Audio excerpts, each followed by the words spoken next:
Good PM, i-share ko lang din sa inyo tong exam namin sa mga trainee namin ngayon. Pag magbibuild kayo ng makina, itong una nyo dapat sanang matutunan. Pagka alam nyo na to, huwag nyo na panoodin. Pag-aralan natin ngayon tong engine displacement. Engine displacement o yung CC ng motor. Ang formula nito, ito yung gamit namin. Bore times bore times 0.7854 times stroke. Ang example na lang natin dito yung Aerox. Sa Aerox, ang bore niya 58 mm, yung sukat ng piston niya. Tapos yung stroke 58.7 mm naman. Yung stroke, yun yung travel ng piston ng top dead center tsaka bottom dead center. So, ang bore ng Aerox 58 mm. Tapos ang stroke 58.7. So, kunin natin anong engine displacement ng Aerox o kaya yung CC nga. So, 58 bore times 58 bore times 0.7854 times stroke. Stroke. 58.7 pala, sorry. 58.7 equals yan. Sundin natin yung formula.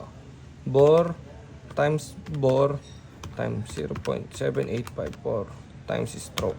58.7. So yan. 155 cc equals 155 cc. Yan, ganyan lang kasimple kumuha ng engine displacement. Pero ito yung isa sa mga tuturo namin dito kasi sila madaming nalilito sa tungkol sa connecting rod tsaka sa connecting pin. Sa mga nagtatanong, ito yung crankshaft. Yan, ito yung actual. Tapos ito yung connecting pin. Ito. Tapos ito yung connecting rod. Yan. Ito naman yan. Tapos dito nakalagay yung piston. Yan. Dito madaming nalilito pagdating sa connecting rod. Yan. Kung magbabago ba daw ang stroke pag nagpalit ng connecting rod. Example, magpapalit kayo ng connecting rod na 2 mm. Tapos, ang pin nyo, stuck pa din. Ang mangyayari lang dyan, yung stroke nyo, aangat lang yan, pero hindi madadagdagan. Kumbaga, ito yung stuck stroke nyo. Yan. Yung 58.7. 8.7. So pagka nag plus 2 mm kayo na connecting rod pero stuck pin, aangat lang yung stroke pero hindi madadagdagan ng stroke. Kumbaga ito yung stuck, aangat lang yan ng 2 mm dito. Tsaka dito sa deck height. Yan. Pero ang stroke nyo 58.7 pa din. Kasi hindi na bago yung travel, umangat lang. Ang magbabago itong deck height. Yan. Ang deck height, kung ang deck height nyo nung stock ay 3 mm, tapos mag-a-add kayo ng connecting rod na plus 2, ang magiging deck height nyo ay magiging 1 mm na lang. Minus 2 mm. Kasi aangat yung piston nyo eh. So yung deck height nyo, mababawasan din ng 2 mm. Ito yung actual. Kumbaga, yan, stock pin.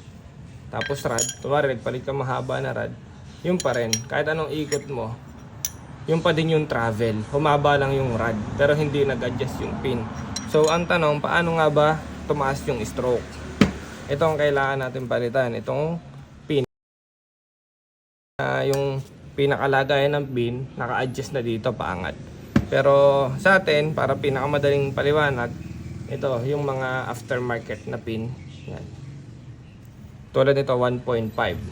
Pag nagpalit tayo ng pin plus 1.5 mm. Tapos ito yung stock stroke. Yan. Ito yung stock stroke na 58.7. Pag nagpalit tayo ng pin na 1.5, madadagdagan din natin yung top dead center ng 1.5. Yan. Tapos, yung bottom dead center, madadagdagan din natin ng 1.5. Yan. Mangyayari, 58.7 plus 3, 61.7. Yan ang magiging stroke natin. So, madami malilito. Bakit naging plus 3 yung 1.5? Kasi, naging plus 1.5 tayo sa top dead center, plus 1.5 din tayo sa bottom dead center. So, ang mangyayari doon, ito yung pin. Ito yung pinagkakabitan ng rod. Yan, papaganyan yan. Mangyayari, nakaangat siya. So, humaba na yung stroke, plus 1.5 mm. Pag ikot ng crankshaft na sigunyal, lulubog naman siya ng 1.5 mm din. Yan.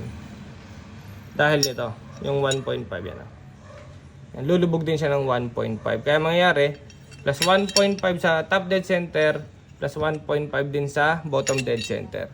Kaya ang pin, laging times 2. Kumbaga, pag nag-pin 3 kayo, magiging plus 6 naman yon. Pag pin 4.5, plus 9 naman yon. Yan. So, ang tanong, bakit yung iba nagpapalit pa ng connecting rod? Ang sagot doon, kasi ang problema, pag nagtaas tayo ng pin, tapos maikli yung connecting rod, ang mangyayari naman ito, pwedeng tumama dito ang piston. Yan. Yan. Pwede tumama dyan piston, tapos sunod yung sa timing chain, sa sukat, tsaka syempre sa engine builder na kung anong diskarte nila. Isusunod naman natin yung susunod natin sa video yung ano naman yung static compression. Tuturo natin yan. Pero bago natin makuha yung static compression ratio, kailangan nyo muna makuha yung pagkuha ng engine displacement.